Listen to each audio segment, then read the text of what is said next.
Good afternoon, everyone, and welcome to today's pricing webinar. I'm Dan, the Growth and Partnerships Manager, and I'm going to be spending the next hour explaining the change that's happening on the 1st of October with a specific focus on the middle tier of our new subscription model called the standard subscription. As this is a webinar, just a bit of housekeeping before we start. Your camera and microphone will remain off for the duration of the webinar. However, we do still want to hear from you, and so we have got the chat, the Q&A function enabled, and that should be at the bottom of your screen. Please put any questions that you've got within there. After the webinar, I will be hanging around for 5 or 10 minutes to answer any questions you may have, and at that point, we like to invite people to come off the microphone as well. The session is being recorded.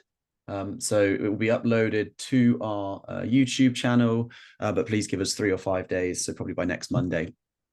And then finally, once you leave the webinar, we have got just a couple of survey questions. If you could answer those on your way out, it'll bring up a little pop-up in your web browser. That'd be much appreciated. So the agenda for today then is introductions, which hopefully I've just done. I'm then going to just give you an overview of the new pricing structure, both in terms of what it actually is, but also why we're introducing it now. I'm then going to spend a bit of time explaining the differences between the free and the standard tiers. Then I'm going to give a demo of the new user interface that we've got for team management. So for those on the standard subscription, we spend a lot of time just improving the interface to allow you to manage your team a bit better. And then we will come on to any questions that you may have raised through the duration of the webinar. So just a reminder, we have a YouTube channel. It's just the youtube.com/@landapp. That's where we will be uploading this recording. Plus, we have got a huge amount of resource on there now, from previous webinars to training materials to a little academy to upskill on certain functions within the Land app. So do take a moment, if you can, to have a little look on there. I'm going to start by just spending a couple of moments outlining what we've done between now and 2019. As a tool, as a mapping company, we're really focused on achieving our mission, which is to help land managers and land use become more sustainable. We want to provide a tool that allows you to plan, and to do that, we've released many a function, starting with different templates. So I've not listed everything here, but the Sustainable Farm Incentive template is now live. We've kept up to date with the various changes of countryside stewardship, both in terms of pricing and option availability. And we recently released as well the peatland carbon code. And all of those are available for free in the free software and will continue to be. We've added some more download functionality. And so these downloads just provide you with some unique data sets to hopefully help achieve your end goals, whether they're around strategic planning, like wild edges, which is an algorithm to show you where you might be able to widen existing hedgerow networks and margins. The e-planner, which is in partnership with UKCEH, a data set that they've created that we are serving to users who have an SBI number. And we're actually very soon going to be announcing an England Woodland Creation offer download as well, that shows everywhere that's eligible, but also how much you get paid for those. We've also introduced a couple of functions around cost savings. A big one that I am going to be reiterating through this demo is the fact that you can get £10 referral credit every new user you invite who signs up. And that money can be used towards your subscription. We've also released an OS credit system and print discounts, alongside a number of different data layers. And again, this isn't all of them, but we've got woodland creation targeting now out. We've got an authoritative UK habitat baseline, and Ordnance Survey master map topography data is now accessible as well. And then finally, we'd like to think we've got industry leading functions as well that we've been developing over the last 3 or 4 years, with particular mention to the biodiversity net gain calculator, our integration API that allows enterprises to connect the Land app with their internal systems for more an enterprise view. We've spend a lot of time and resource improving and enhancing the print capabilities, some of which I'll touch on today. You can do instant data layer reports, and of course, Land app mobile. And so that's just kind of a bit of a run through of the roadmap up till today. And it's these types of releases that have kind of led us to make the decision that as of the 1st of October, we will be looking to change the prices, and hopefully everyone should have received that initial email. The reason for doing this first is to try and simplify it, particularly for some of our larger customers where the banded structure that was previous was quite hard to forecast in terms of cost impact. And there were certain organizations when they were between the bands, hitting 49 users going to 50, there was quite a big jump between that additional user. And for that reason, we basically moved to a price per user per month model. The structure itself hopefully simplifies as well some other complexities that we had, particularly around some of those additional functions that we were selling as bolt-ons, like the integration API. We've now decided just to standardize it and try and put it into these 3 distinct tiers. The 3 tiers are, there's a free product. It's very core to our objective to maintain a free product to allow people to come use the Land app, interact with one another, and start creating and owning their own data, and that's not to stop. However, we released these 2 subscription tiers to hopefully provide us with the revenue we need to start to continue having that free product, but also to build more functionality within each of these tiers. We know it's a fast developed landscape. There's a lot of great stuff that's already happened, whether that's government schemes or private funding that we have got our eye on and hoping to develop. And just that, the agility to maintain the tool and to keep it relevant does require us to bring in some more revenue, and hence why we're moving to the subscription. However, what I like to think and what we know from the data is there are actually a number of organizations that this pricing change will make it cheaper, and that's mainly the individual organizations. So organizations that consist of a single user were paying £15 per user per month, and it's now going down to £10 if they fall into standard. Before I get into the functions, just one bit of clarity that I thought I'd provide is that at the moment, if you're on an existing subscription, you will see in the software that you are on professional subscription. As of the 1st of October, naturally, all of those users will be transitioned into the standard subscription. So we are slightly tweaking the language. There's an exception, obviously, if your organization has already committed to a subscription itself. So we've got a couple of organizations that have already committed offline to some annual contracts. So please do contact your admin if you're unsure, or support at the Land app can support you answering those questions. But as a rule of thumb, a majority of our existing subscribers will fall within the standard subscription at £10 per user per month. We have been testing the price points over the last 6 months or so, both with new and existing customers, so as people's contracts are renewing, and we're happy with where the price points are now, which is free is £0, standard is £10, and professional is £30. What I'm going to do today is I'm going to focus, as I said, just focusing on the free and the standard subscription. We've got a webinar on Friday where I'm going to dive a bit deeper into the professional subscription. So what do you get for £30 per month? But today, very much going to define the difference between the free and standard to hopefully iron out any questions you might have, but also do a bit of a deep dive into some of those standard functions and reasons why you might consider upgrading if you haven't already.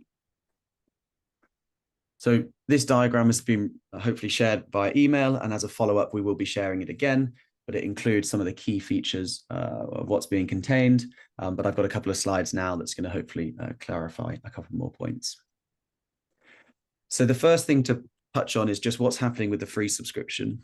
As I've said in my introduction, we're very much wanting to retain that free subscription model as an entry point for you to work with one another, but also to work in partnership with other users of the Land app. So the free software, you will continue to be able to create and edit your own maps. So you'll be able to create a map yourself, which includes importing data from the likes of the Land Registry or the Rural Payments Agency if you're in England.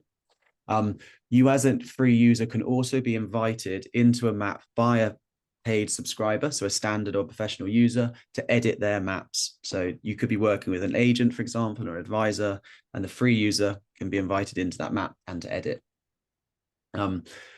You also be able to view all the data layers we've got. So data layers at the top right-hand side, we will be keeping them open for free. So the magic map type data layers, whether it's a designation or flood zones or catchment areas, you'll be able to view your data in relation to those. And you will also be able to invite collaborators into your map.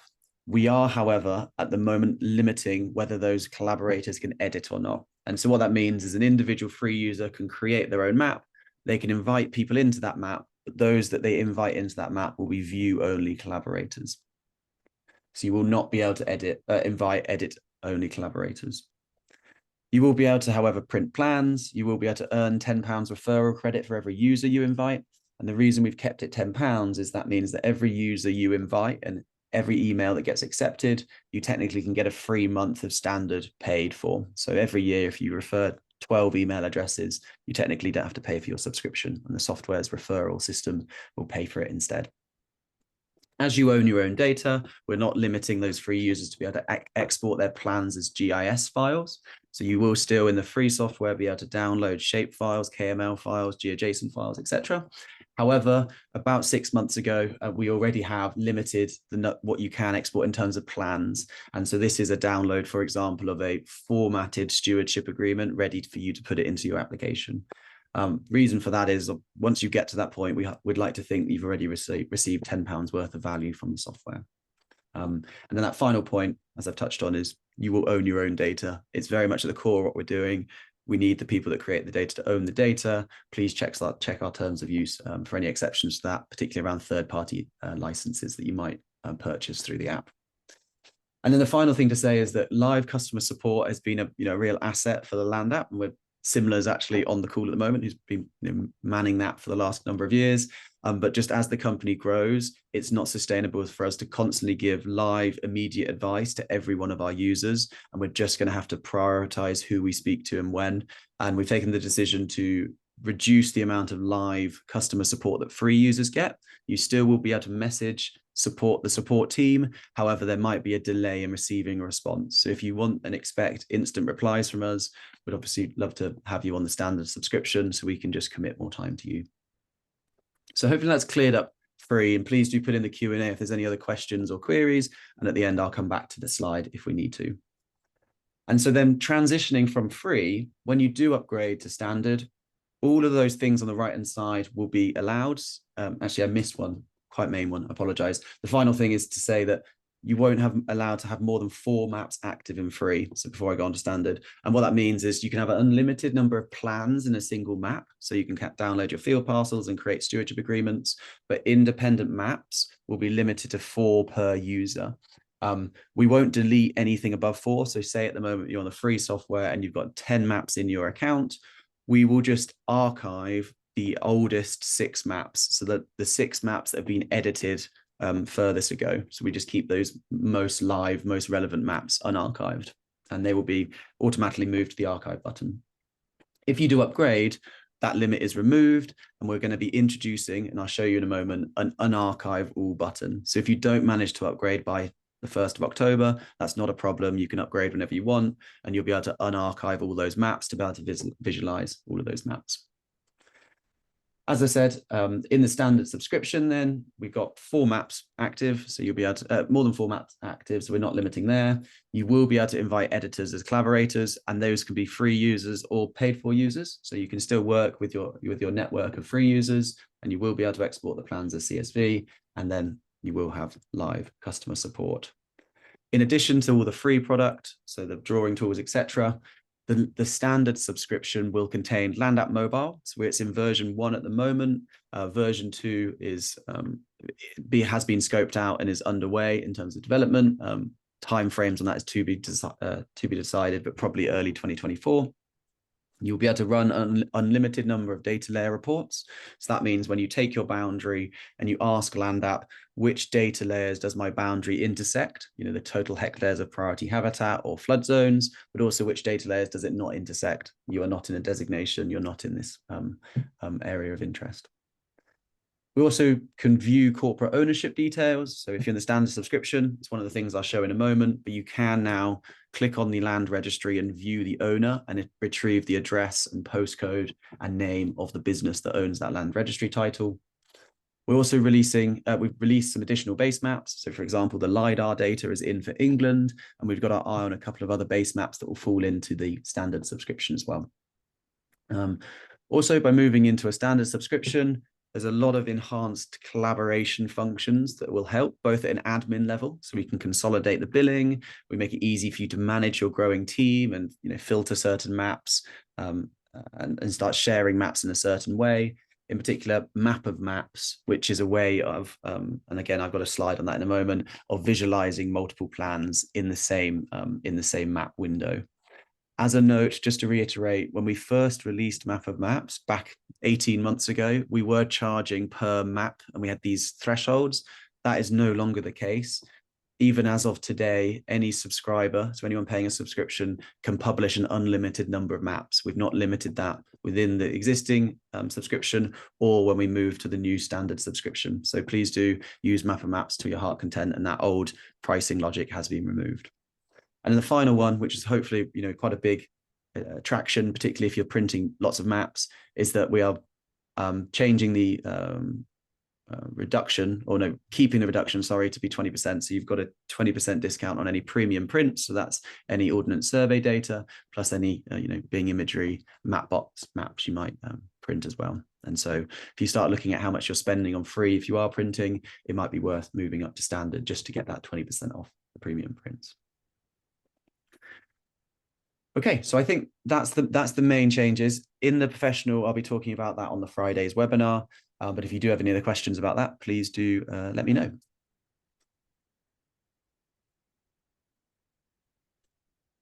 I just had a note from Simla as well, very good point, that on the free tier, when you are limited to 4 maps, those 4 maps can be dynamic. So we will archive all of them bar the most recently edited 4 maps.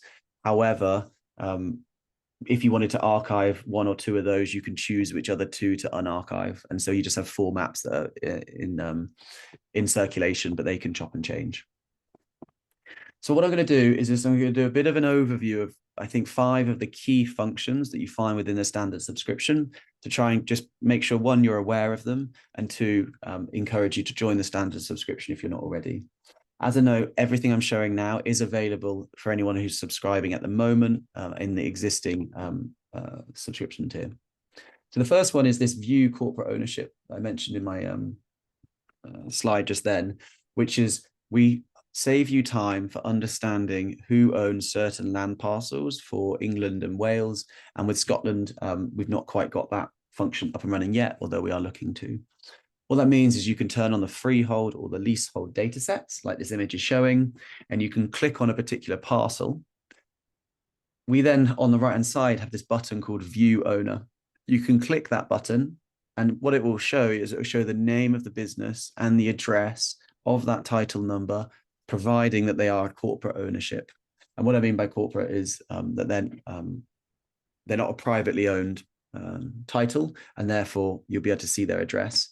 If in the case that they are a private owner, and I think about 40% are corporate and about 60% aren't. So if they are a private owner, what you can do is you can take this title number by copying and pasting it from the right-hand side, and you can go direct to the land registry and get a title deed from them to tell you the information. But for corporate ownership, we try and cut those corners for you to make it easy. And that's a bespoke join that LandApp's doing with a number of data sets. The second one is the LandApp mobile app, and it's the in version 1 at the moment, but it's been great to get all the feedback so far of people using it. And if anyone's got any other feedback, please let us know. Very much in version 1 where we've released it, particularly with an eye of evidencing plans and evidencing things like countryside stewardship. So at the moment, you can take your mobile phone out, see all the different maps that you've created within your account. You can do in-field measurements. You might go and measure, for example, a lapwing plot or a buffer strip or a fencing line. You can take photo evidence. So you can take a photo of, say, that fencing before, during, and after the fencing went in. You can locate yourself on a high-resolution aerial imagery map, which is based on Google. And also you can position yourself GPS-wise and get coordinates. So latitude, longitude, what 3 words, and an OS grid reference. So what that will allow you to do is hopefully evidence and communicate the existing plans you've got on the ground. And this has been live for the last 6 months or so. Version 2, as I said, we're hoping to get it out in early 2024, where we're going to look more at the surveying capabilities of the mobile app. So be able to fill in a form, whether that's looking at existing data you've got on the land app and adapting, say, the code you've got for the shape, or creating your new form around, say, soil samples or tree health surveys. And so that is on the roadmap, and we're hoping to get that built as soon as we can, because the feedback's been great. But any more feedback from people using the mobile app, please do let us know. Map of Maps as a third, I guess, highlight of the standard subscription. This is a function that I think is, truly leveraging some of the main power of LandApp, particularly with landscape projects, so landscape recovery pilots, or some of these more multi-landowner projects that are going around the country. What Map of Maps allows you to do is it allows, firstly, everyone to keep their maps under their own ownership. So you could have 10 farmers, each with their own maps. What Map Maps allows you to do as a standard subscriber is to publish maps from each of those 10 farms and see what those plans look like next to one another on a single view. So the image on the right-hand side is actually the Chumney estate up in Cheshire. And this is a thought exercise that we've done with the tenants, getting them to draw on their LandApp map where they're interested in potentially buffering existing hedgerow networks or planting existing hedgerow networks, or interested in buffering existing watercourses.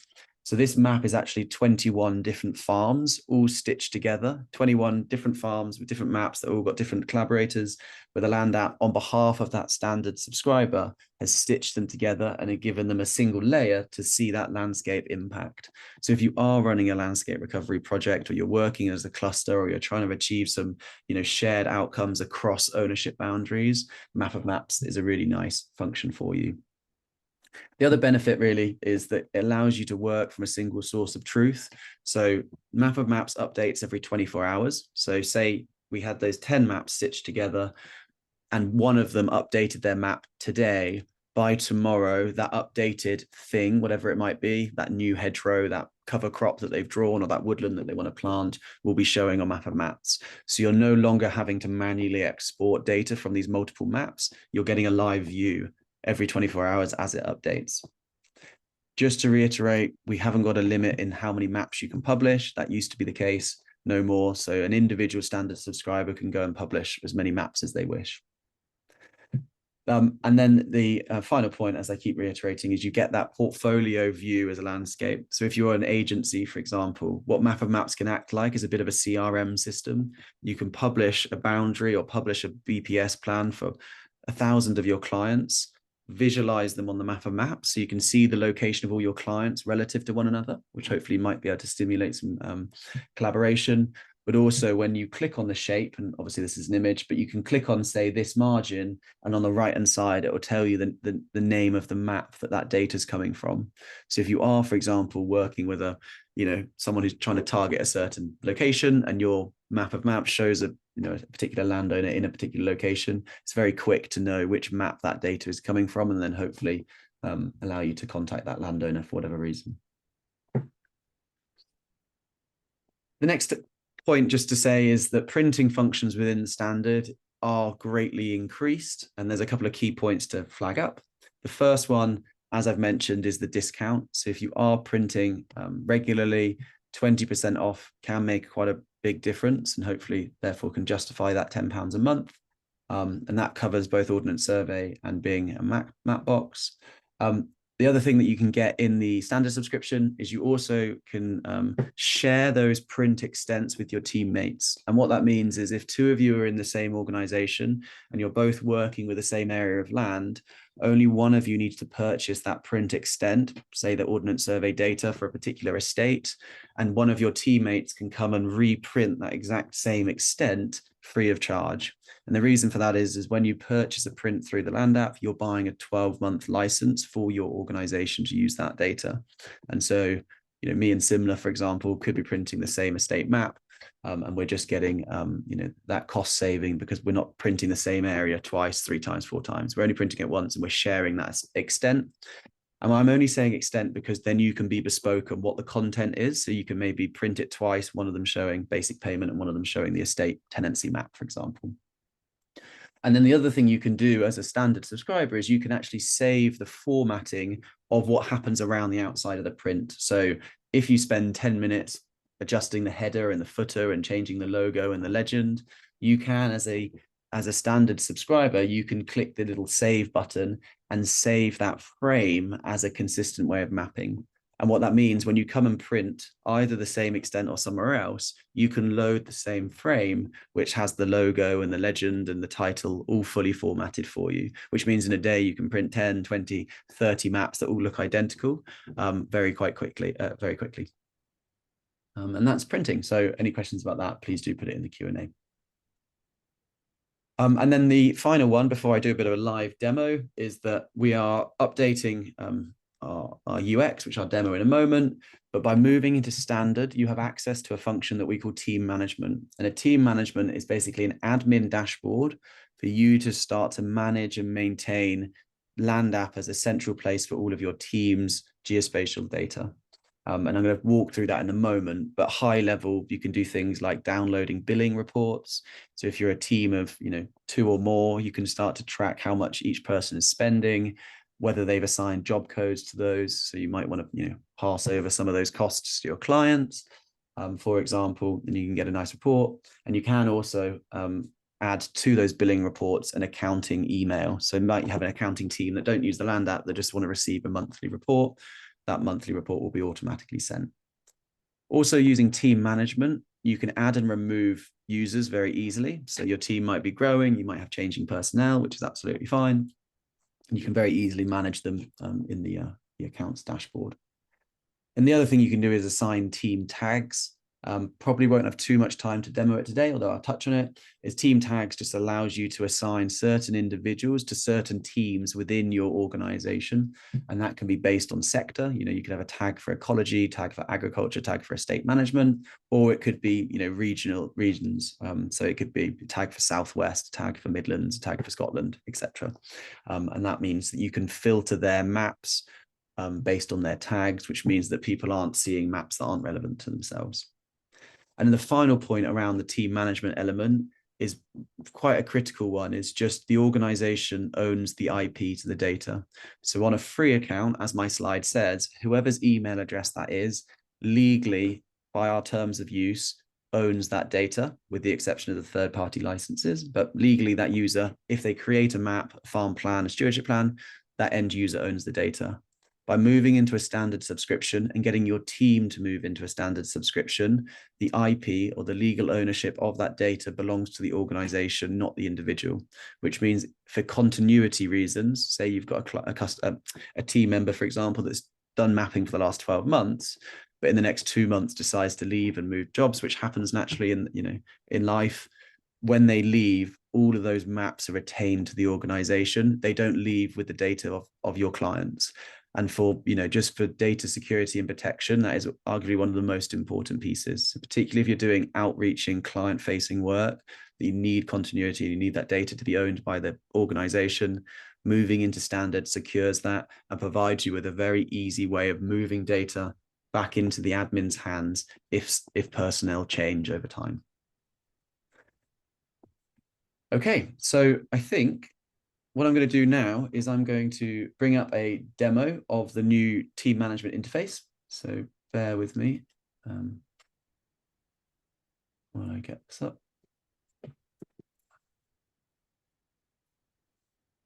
Okay, so hopefully you can now see a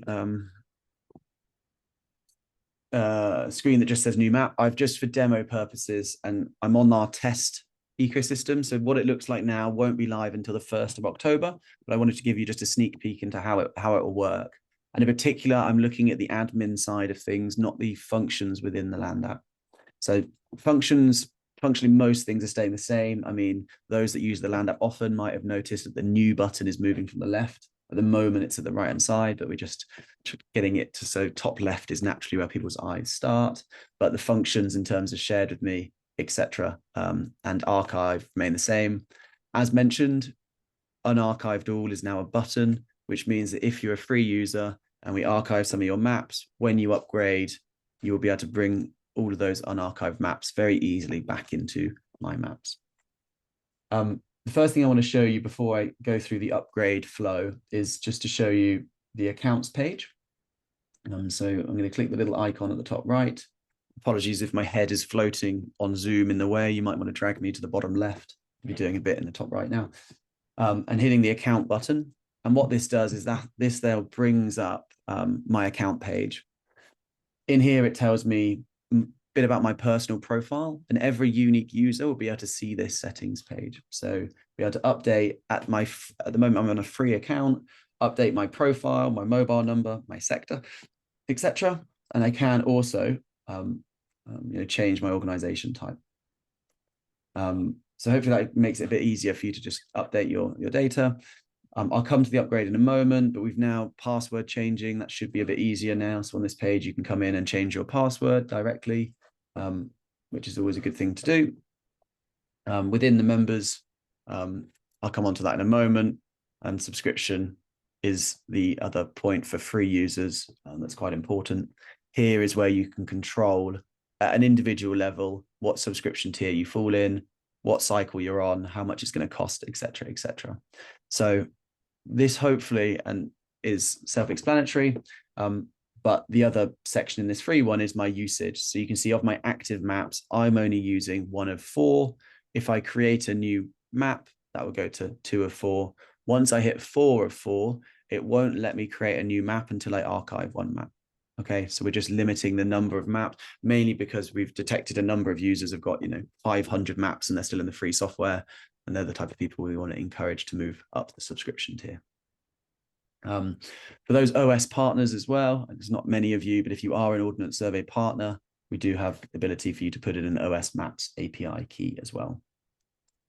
So what I'm going to do is I'm going to just walk through that upgrade workflow, and you will notice that if you're on the free software, upgrade is now available at the top right, and there's a couple of other touch points that you will see the upgrade button. They all go to the same place. By hitting upgrade, you're then met with that pricing tier structure that I've just described, that shows you the prices for free, which is in my current subscription, the standard, and the professional. Okay. If you are currently on free, you will also be given the ability to change to an annual subscription and commit upfront to basically pay annually for your license, where we will give you automatically a 10% discount. So if you know you are going to be using the software for the next year, which we hope you will, annually might be a good option for you. Those of you that are on the subscription already, so you're already paying as a subscription, should be receiving an email in the next couple of days asking if you would like to commit to annual subscription as well. So please look out for that email. You just have to fill out a short form and we can apply the annual discount as well on your behalf. I think we're being a bit more generous than the 10% as well. So do keep your eye out for that. So you can obviously flick between the two. Therefore, it's still a price per user, but it's a price per user annually if you go on the annual contract. At a technical level, how does that work? So the monthly rolling subscription will be billed monthly on the 1st of each month. So if you choose to just go on the monthly rolling subscription, what we will do is we will first, if I hit upgrade, hopefully it'll show me, we will first bill you pro rata till the 1st of the month. So this is going to be testing my maths, but it's the 12th of September today. And therefore there's 18 days remaining of the month, which means that I've got 18 days of the subscription to pay until the 1st of the month. And hence why my first month is going to be £6.33, whereas my subscription price is £10. Okay. So just for kind of keeping things simple for us at a billing level, we want everyone on a monthly rolling to be billed on the 1st of the month. When you upgrade, that first month will just be prorated by the number of days. That is slightly different if I go on to the annual. If I go annual and then choose annual and upgrade, we don't prorate it to the 1st of the month. Your annual contract will begin as of today, and then you won't be charged for you as an individual user until the following month, next year, sorry. So this 12th of September each year would be my renewal date. If I then grow my team on the annual subscription, the additional users will be prorated to my annual contract, which means if I add 2 more users in 6 months' time, so my organization goes from 1 to 3, I at 6 months would be charged 2 users prorated for 6 months, which therefore I'd be charged another £108. So it's 108 divided by 2 times by 2. Happy to dive into a bit more detail if that's of interest, but hopefully it's self-explanatory. Monthly is the 1st of the month. and annual is is a contract from the year and then pro-rated for any additional users. So I'm just going to quickly walk through a webinar demo organization, billing address. I will put in my first name, my last name, and then put in some random address. Something like that. And then billing contacts. This is what I mentioned, that even if I'm not adding my accountant at Dan's company.com, like so, and that will then every month send them an update. I then can hit next. So at the moment, my demo is going for the annual contract. It doesn't really make much difference after that initial point. That should then allow me to upgrade, where I need to add a payment method, where we've got a dummy one, hopefully in here. There we are, a fake card. That won't work, by the way, for anyone else. But that now is now a primary payment that I can add, which then tells me that that payment method is successful. From here, I can then hit next, and I just have to update and confirm a couple of pieces of information. Firstly, that I'm happy to move on to the annual subscription, that I'm authorized to make the decision on behalf of my organization. I agree to the business terms of service, so please have a read of that. That's slightly different to the user's term of service. So when you first sign up for a free account, you agree to the user's term of service, which is around owning your own data and the other terms that fall within that. Business terms of service is around that organization-owned IP. So do have a read if of interest, and you can get the link from here directly before you sign anything. And then you obviously need to consent to payment method being charged. Once you hit upgrade, that should whir for a moment, hopefully. And then now I've got a standard subscription annually, where I can see what my subscription is, what my cost per year is, and there's also some tooltips around what those things mean as well. Two more things just to show you before I move on to Q&A is obviously you can grow your team. So the team tags that I mentioned before, where you can have a Southwest tag, for example, alongside your administrators, is one way of you managing a larger team, particularly as it grows. And then when you add users, so I've made a team in my team tags. When I go to add members, invite member, similar, you're going to get an invite at the moment, similar plus dev webinar at thelandapp.com, similar, and hopefully similar if you can accept this, just so we can see some of the other bits. I can give similar either the admin tag or the Southwest tag, or both. And I can then choose as I add her whether I want it on standard or professional. So for this process, I add on standard. Because it's today, we're both renewing exactly a year contract, but if I'd added similar next month, it'll be prorated, so I'd only have to pay 11 months for similar. That will then send her an email where she can create an account like so, and that will be pending until activated. A couple of other tools on the left-hand side that you can use, such as settings, team tags, delete, and resend the invitation as well. So that's the first thing to show you, is that it's quite hopefully easier now to add more people to your team. Plus this whole page allows you, particularly if you've got a bigger organization, to quickly filter the team, view the team, and download reports about the team, which can be accessed through this download button as well. So there's a whole amount of product improvement that's gone around managing those team subscriptions. The second thing that I just want to flag up before we come on to Q&A is the standard subscription is £10 a month. Do remember, and this has been there for a little while, that we have got this referrals page, that when you add people to your organization, you automatically are referring them as well to the Landapp. So Similar's dev account has not been used on Landapp before, and therefore I get £10 for every person I refer. Similar has accepted my invite, and therefore I have now got £10 credit that can be used towards my subscription.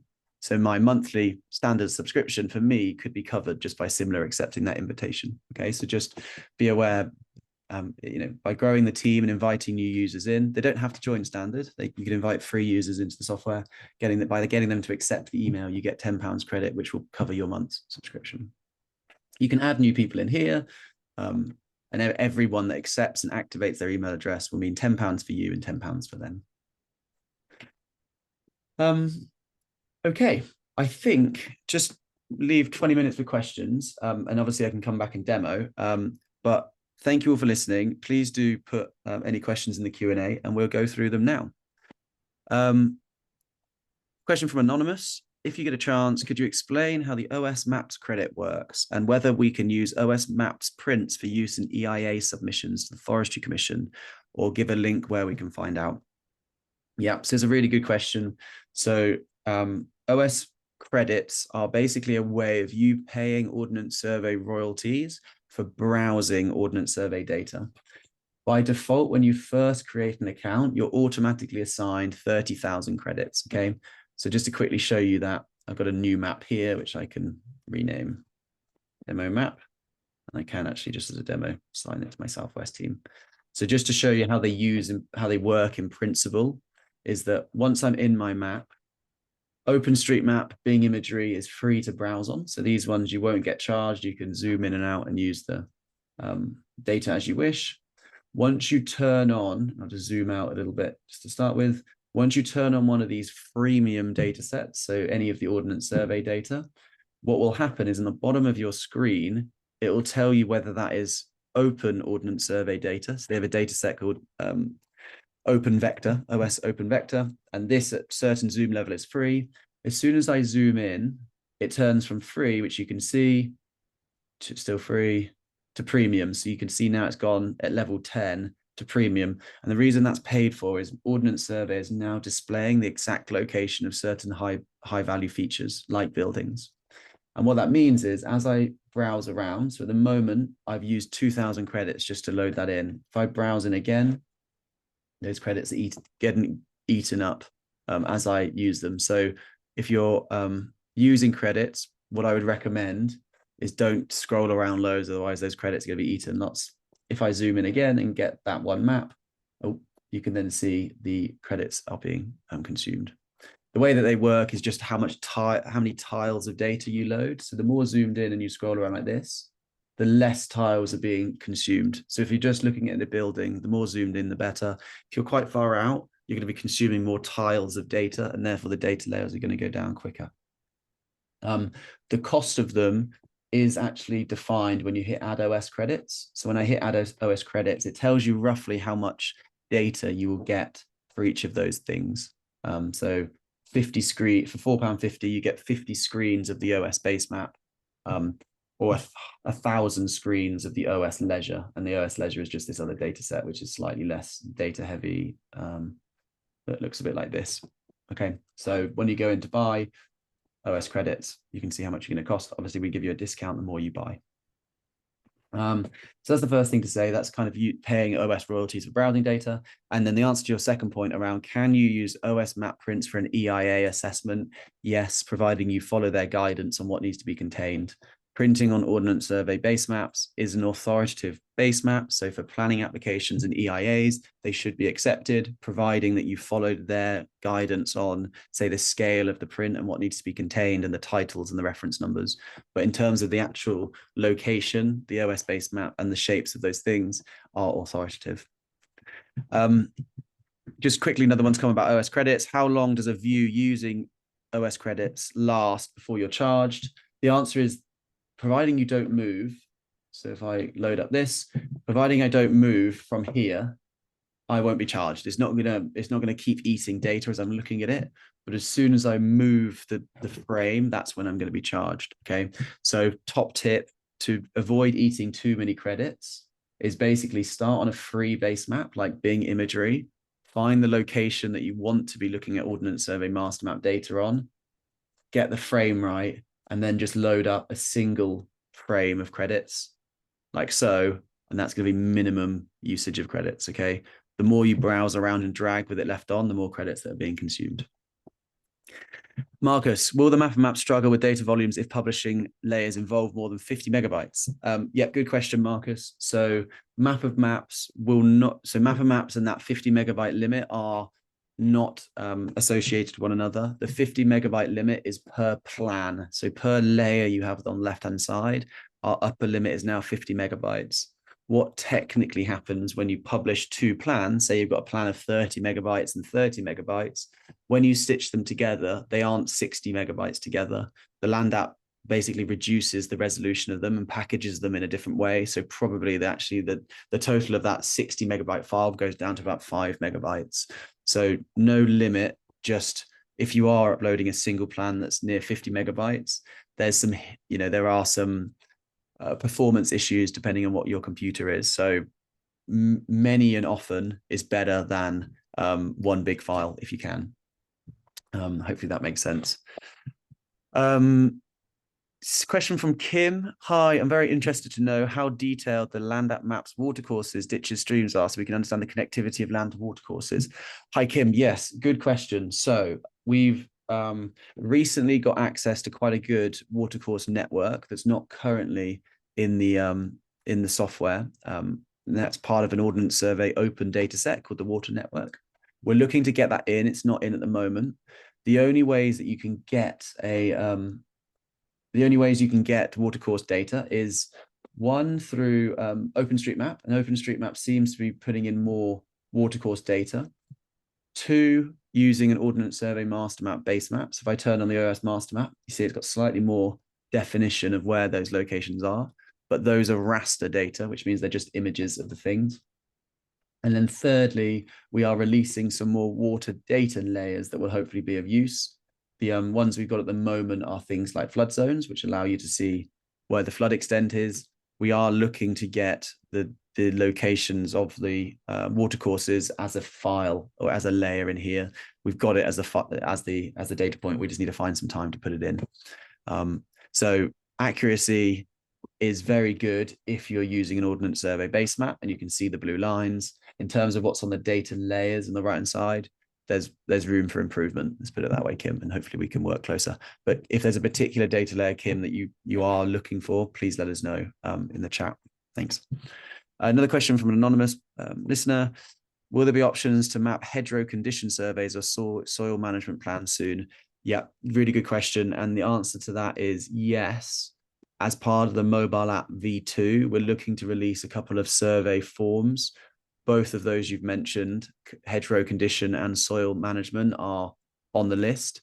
I think with soil management, we're pretty sure on what the structure is. Hedgerow condition, we just need to clarify exactly what attributes are being used. And we've been sent, gosh, I can't remember the name of it. There's a hedgerow condition assessment that people are using. I think people like GWCT are leading on it, or at least involved. But obviously in parallel to that, there's the hedgerow carbon code. We need to make sure that the template we release works for both, or we release separate ones. So I suppose if you've got any ideas on which survey we should be using for hedgerow management or hedgerow condition assessment, please post it in the chat or the Q&A. That'd be useful. Will there, I know you've done that one. As a Welsh user, we have fewer data sets available to us in England. Has consideration to be given to reduce subscription to recognize this? It's a good question. At the moment, no. Just for simplicity, we've got these 3 tiers: free, standard, and pro. Completely understand that the Welsh offering and the Scottish isn't as good as the English, and it's something we're trying to address. However, we are having early conversations with Rural Payments Wales to at least try and get the field parcel data available as it is in England. So obviously in England, you can download the land covers and field parcels. We are looking to do the same for Wales. It's fairly slow moving at the moment, but unfortunately, at the moment, we don't have any, I suppose, infrastructure to give you a reduced discount for that. Just more incentivized to get better data layers in. So anonymous, will you be able to do UK HAB surveys through the mobile app? So yeah, good question. This is the aspiration. So UK HAB surveys in my head have got kind of 2 main components. There's drawing new data, i.e. drawing a polygon for the outline of a scrub. And then there's also attributing existing data, which is more color by numbers. My assumption, although this is still for the product manager and the product team to decide, is probably version 1. You won't be able to do all of the editing. Version 2 of the mobile app. We've already got version 1. Version 2, you won't be able to do all of the editing. So we probably won't draw all the new polygons because it can get quite messy. But what we will allow the end user to do is add new points to say, make a note, but also edit the attribution of an existing shape. So you can be in a field and you can add condition, add the UK HAB code, primary and secondary codes, but probably not in that first iteration that we've got coming of the mobile app, where you'll be able to have a fully fledged land app survey that does UK HAB, but you will at least be able to, edit and amend them. That is to be decided, and we'll be releasing some consultation notes on our mobile app in due course. So Marcus, are there help resources on how the OS API key process works? Yep, Marcus. So the OS API key is not available to everyone. You can go on the OS data hub, which is what the Ordnance Survey call it, and check your eligibility. I think from knowing what you're up to, Marcus, I don't think you're eligible, but it is worth an ask to Ordnance Survey. It's more around people developing their own internal GIS or using it for third-party services rather than what you're doing. However, actually, Marcus, just a thought, completely come to me, PSGA members, so public sector geospatial agreement organizations, so that's councils, local and district councils, etc., do have access to the OS Data Hub. So I know, are working closely with parish councils and local councils. You might be able to get an OS Data Hub license as part of your work because you're directly helping councils. Maybe we can pick that up afterwards, but that might be a route for you. So public sector can also get a free API. Can we move some infrequent users to free level easily, taking on board your point of data ownership? Yeah, so it's a good point from Anonymous again. Yes, so the first thing is you as the admin of the account, and that's anyone with an admin tag, they can quite quickly add and remove users. So I can suspend. Oh yes, this is, so the moment where we are at the moment is when you add new users to your organization. Sorry, I'm still getting my head around this. When you add new users to your organization, as it stands at the moment, they are then involved in your organization and cannot be downgraded to the free software. At the moment, they can only be suspended, which means that email address is locked from logging in. And the reason for that is that's just how our previous subscription worked with our bigger, clients, land agency firms, etc. As soon as they wanted to downgrade a user, it's because that individual was probably leaving the organization, and therefore that email address was almost banned, so to speak, from using LandApp outside of that process. So that's kind of why it's there. I know the developers are working on right now, because we've got some requests for giving you the ability to, instead of suspend the user, which you can see on the screen at the moment, there'll be two options. Do you want to suspend the user, or do you want to give that user the ability to go back onto the free software? So that's the plan, and I think that should be released by the end of October. I'll double check with the development team. So it should be easier than it is at the moment. At the moment, it's just a suspension that can be lifted, so you can unsuspend someone, so to speak. And soon you'll be able to also allow them to move to free.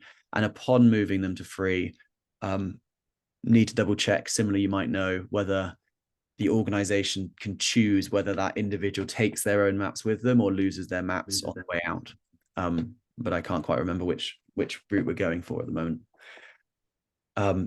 It will probably behave, just to show you on that train of thought, is if I want to close my account, edit organization, where's close my account? This is similar. You might need to come off mute and show me, how do I close an organization? That was an option, wasn't it? Referral. Good question. I can't remember where the button was. Change subscription. Here we go, downgrade. Sorry, we've moved that. So yeah, just to show you the process that would probably be similar for the individuals, is when I hit downgrade, which I want my entire team to go from standard to free, you're met with these questions again. Understand that we're downgrading, and then you're met with, firstly, who do you deem out of me and similar is the admin, because we both got the tag. And then there's also this option, which is I wish to return the data to the member who created it. And so that is going to be hopefully when you're moving an individual to free, you'll be able to click a similar button. Do you want, as an organization, to keep all the data, or as that individual leaves, do you want to give them the data that they created? Okay, so that will hopefully become clear through our guidance as well, but we want to give people flexibility to choose. It's legally, our terms say that the organization now owns the data, but obviously for relationships, you might, and just for practicalities, you might want to keep that data to belong to the individual. Okay. So answered or so yeah, question from Kim again. A data layer on its slope 3, 7, and 12 degrees would be very helpful. Yeah, Kim, so that is actually a data layer that we've got now. We've built one with the help of the Environment Agency's LiDAR data. I think it just covers England at the moment. I'll double check if Wales and Scotland are involved, but exactly that. We want to classify each field parcel in the country by those categories that follow the Sustainable Farm Incentive slope risk. So you can see which fields are eligible for certain options and which are high risk for watercourses. 4 minutes left, just conscious we want to wrap off soon. There's a couple of questions here. Anthony Barber, Lomax says, while templates would be useful as well, please also make mobile app data recording facility bespoke for data recording, like Mergin and Choreo are. So Anthony, I think you're saying, can we have kind of give you free reign to create your own templates? It is something we're requested, and it's, to be honest, not something that's high up on our list at the moment. And the reason for that is one of the values of LandApp is that people are forced to use a template, and that means that all the data is consistent. By building a consistent database, we're more likely to have productive conversations with the likes of governments or with the likes of those that are generating the schemes. So, for example, big farmland bird count is something that we'd like to have a conversation with. They define the schemes and we upload the template. If we allow people to create their own template, what you get is you get this divergence of data quality, which is a weakness of a lot of these other tools where everyone's data doesn't talk, and it's really quite hard to then understand relative to one another how they fit together. But completely understand your point, noted, but from our perspective, it's not something that's high up on our list, and we want to keep providing templates, but we want to provide more and more templates. So if there's a particular template you're using, the likelihood is someone else would find that useful, and we can formalize it in that way.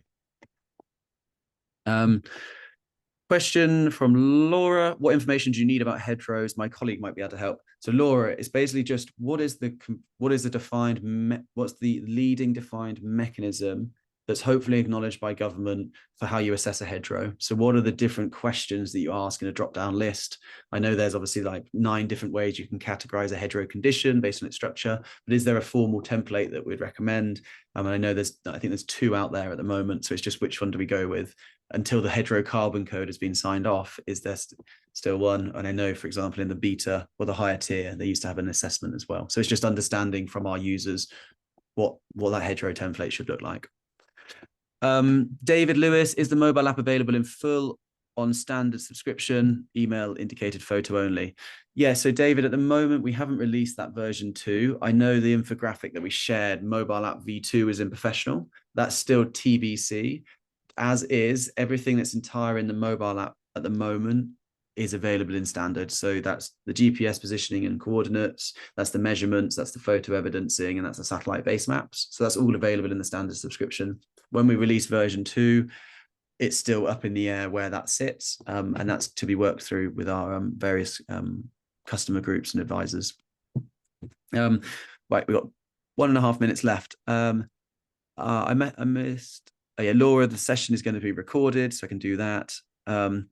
Marcus, yes, that does mean free users can rotate which of those 4 maps are in circulation. So you can unarchive and archive some and rejig the 4 maps. You don't have to choose which 4 maps they are, because obviously things happen over time. Could you explain a bit more about how Map of Maps works? Probably not got time to do this, but we've got a help center. If you just type in on your Google help LandApp, and there's a website called help.thelandapp.com, and that will tell you lots of different things, including if you search for Map of Maps. There's a whole section on it, so please have a look there. And then finally, referral fees are automatically deducted. Are referral fees automatically deducted? Yes, they're deducted, but they're held at the individual level. So they will automatically, on your monthly rolling subscription, counteract any costs. So say you as an individual have got £10 referral, that £10 will be, covered by your referral fee. But if you invite another user into the organization that hasn't referred anyone, they will need to refer someone before their subscription is covered. So it's at the individual level, not at the organization level. Okay, so very grateful for most of you staying with me. We managed to maintain most people on the call. Session has been recorded. As you leave, please find just 30 seconds to answer the questions that we pop on the screen. Just helps inform where we are and next steps, etc. And I'm happy to stay on for another 5 minutes if anyone wants to stay around and ask any other questions. But for now, thank you so much for your time. Enjoy your lunch break and the rest of your week. Take care. Hi, Dan. Hi, Did Simla. put one extra question on there from David asking, is there an option for a trial period for free users who may be considering upgrading to try before we buy? Yeah, so David, so we do run 30-day trials. We are probably moving away from them and just hoping people use their referral credit. So to get a free trial for a month, you just need to invite an individual email address to the Land app who accepts the invite. You will then have £10 worth of referral credit that when you upgrade to standard will automatically be used, and then you can just downgrade after a month. So you wouldn't have, nothing would need to leave your account in that process. And that's a more scalable model for us. Free trials require similar to do some things in the background. But if you haven't got any referrals and you've got no one to refer, do get in touch. We might be able to help. But I would urge you to try, just use your £10 referral credits if you can. Thanks.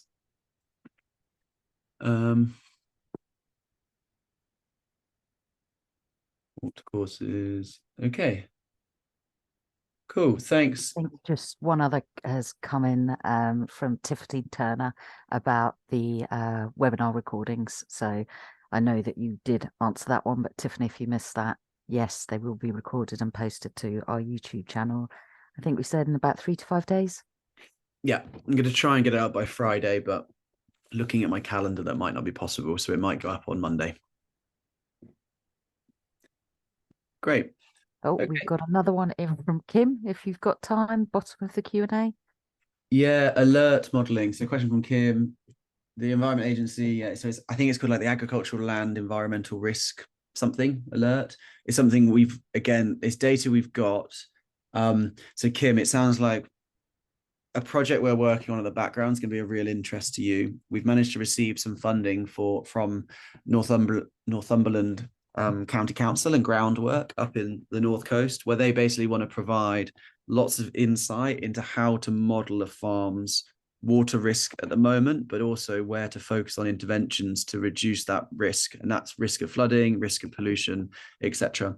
And in that, we're going to be releasing quite a few data sets, including watercourse locations, including slope risk, including a bit of a workflow called wetlandscapes, which is going to show people where the data suggests they should be doing some arable reversion or putting in buffer strips, etc. So that alert model is going to be feeding into it. So I think watch this space. I think we've estimated to get this out in the next 8 weeks. So hopefully in the next 8 weeks, you have a bit more clarity on how Land App can help you with the idea of hydrological modeling, both in terms of just visually seeing where the risk is, but also practically how can you address that and mitigate it.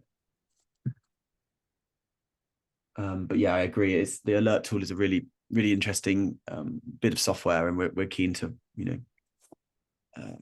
get similar outcomes ourselves. Okay.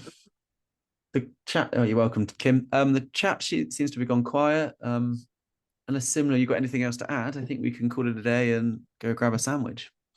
No, nothing else to add. Thanks, Dan. Perfect. Thanks all for your time and take care.